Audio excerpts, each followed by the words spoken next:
بسم اللہ الرحمن الرحیم۔ محترم ناظرین، السلام علیکم۔ نبی کریم صلی اللہ علیہ وآلہ وسلم کی عمر 8 سال 8 ماہ تھی جب آپ کے دادا حضرت عبد المطلب کا انتقال ہوا۔ دادا کے انتقال کے بعد آپ اپنے چچا حضرت ابو طالب کی کفالت میں آ گئے اور 25 سال کی عمر تک ان کے ساتھ ان کے گھر میں رہے۔ اس دوران اپنی عمر کے 9ویں یا 11ویں سال پیغمبر اسلام تجارت کے سفر میں اپنے چچا ابو طالب کے ساتھ شام گئے۔ جس وقت حضرت ابو طالب نے تجارت کے لیے شام جانے کا ارادہ کیا، اس وقت عرب میں انتہائی گرمی پڑ رہی تھی۔ بالخصوص مکے سے شام تک کا راستہ انتہائی گرم راستہ تھا۔ سفر کے لحاظ سے بدترین موسم تھا، مگر تجارت کے اعتبار سے بہترین موسم تھا۔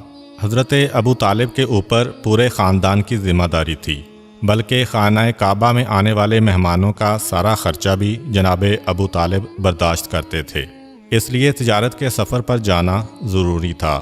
حضرت ابو طالب تجارت کے سفر کی تیاری کر رہے ہیں۔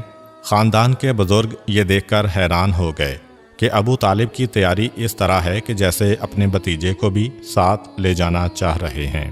خاندان کے ساتھی ایک دفعہ گھبرا گئے اور کہا کہ اے ابو طالب، کیا ارادہ ہے؟ کیا اپنے یتیم بھتیجے کو بھی ساتھ لے جاؤ گے؟ حضرت ابو طالب نے کہا، بے شک۔ خاندان کے بزرگ کہتے ہیں کہ یہ کیا غضب کر رہے ہو؟ راستہ اتنا خطرناک ہے کہ جوان آدمی کے لیے یہ راستہ طے کرنا مشکل ہے، اور کہاں 10 یا 12 سال کے بچے کو تم اتنی زحمت اور پریشانی میں لے کے جاؤ گے؟ صحرائی راستہ ہے، پانی نہیں ملتا، گرمی انتہائی شدید ہوتی ہے، چوروں اور ڈاکوؤں کا خطرہ ہوتا ہے، سواری کے جانور راستے میں گر گر کے مرتے رہتے ہیں، اپنے بھتیجے کو اس زحمت میں کہاں مبتلا کرو گے؟ حضرت ابو طالب کہتے ہیں کہ کچھ بھی ہو جائے میں اپنے بھتیجے کو اپنے ساتھ ہی لے کے جاؤں گا۔ یہاں کون ہے کہ جس کے حوالے میں اپنا بھتیجا کر کے جاؤں؟ کیا تمہیں پتہ نہیں کہ میرے لیے اب میری جان سے زیادہ قیمتی میرا بھتیجا ہے؟